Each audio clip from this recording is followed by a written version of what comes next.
really easily distracted thoroughbred that is very overactive in his mind. We would compare it to like a human ADHD. Really just easily like, oh, the shiny things. He sees all of the shiny things. And we all have that, you know, that area of the arena where they stop and they have to look at every leaf movement and things like that. And we recently just made some changes that I was telling Melissa made a really big impact.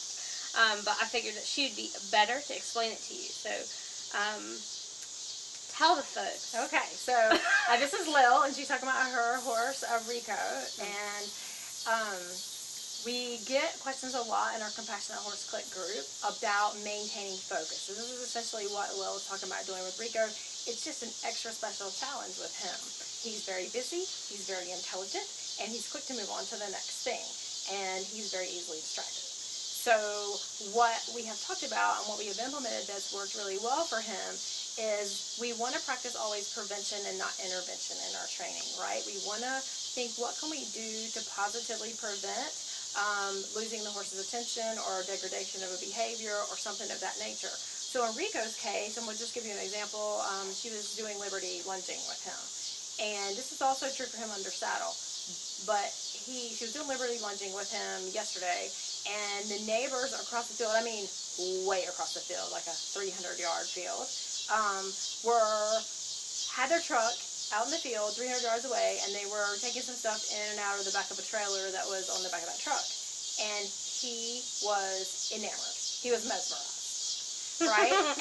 And this is a horse that, like, if there's he's not scared, he's just intrigued, right? Like, he's like, oh, there's this lawnmower in the thing, like, he just wants to figure out how to drive it. Like, he's just always intrigued. Right, so this is not just yesterday, right? This is a common thing with him. And so what we've been doing is really being observant. She's learned to be a super observer and really read his body language and kind of hear what he's telling her, so to speak. And so she can see just by his facial expression, where his ears are going, where his eyes are going, that she might be about to lose his attention, or he might be about to become more interested in something on the outside, bright and shiny, so to speak, than he is what they're doing, because he's quick. He's really smart. And so what she's done is implement a couple things. One is that she uses what we call our rule or guideline of 2. So she's quickly moving on to another activity. She doesn't drill the same activity, which can cause boredom and cause horses to disengage.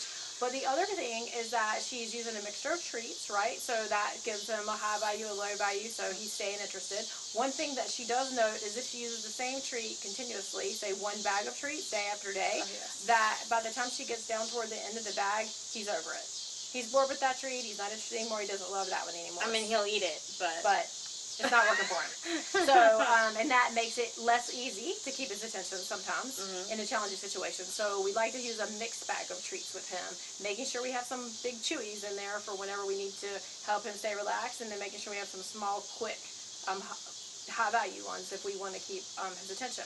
And then the third thing, and probably the most important of all of these things, is that we are taking the moment, reading his body language and saying, oh, we might be about to lose him, or he might be about to become interested in something else, and then capitalizing on the flick of an ear toward us, or the glance of an eye, or the turn of the head, anything that he does to give us attention, we're really rewarding that, and we're increasing our rate of reinforcement at that point.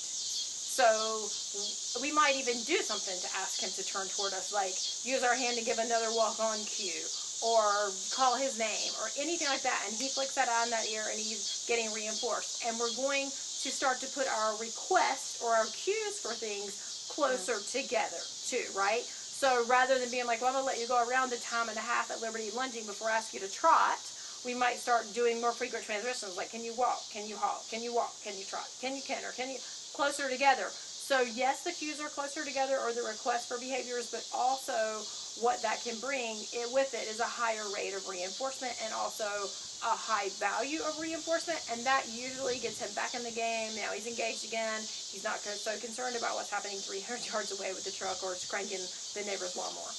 So I think that's been super effective, and it's so true when you're riding a horse under saddle too, right? If you start to feel like that horse you're losing its attention, then the first thing I'm going to go to is transitions, which is simply request, right? And that also gives me an opportunity, even if I'm not feeding, to bridge more frequently, So they are getting a dopamine release, and they are getting a higher rate of reinforcement, even if they're not getting the food, assuming that they've been trained with reward-based training and positive reinforcement. And one of the other things that we've been doing is like just encouraging, like, so maybe I don't have 45 minutes to work with him and I have 10. I'll still go out and I'll try and mix in all of those elements, right? So we're out either in his paddock or in the arena or whatever context that we can manage, and do some transitions, do some stand and manners and relaxation.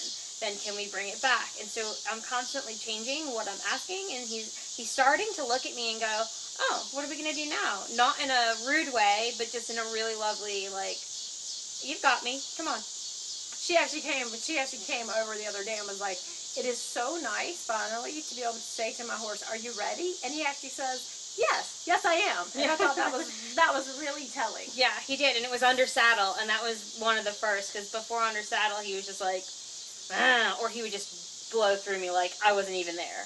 So it was really nice. Yeah, because we started working together.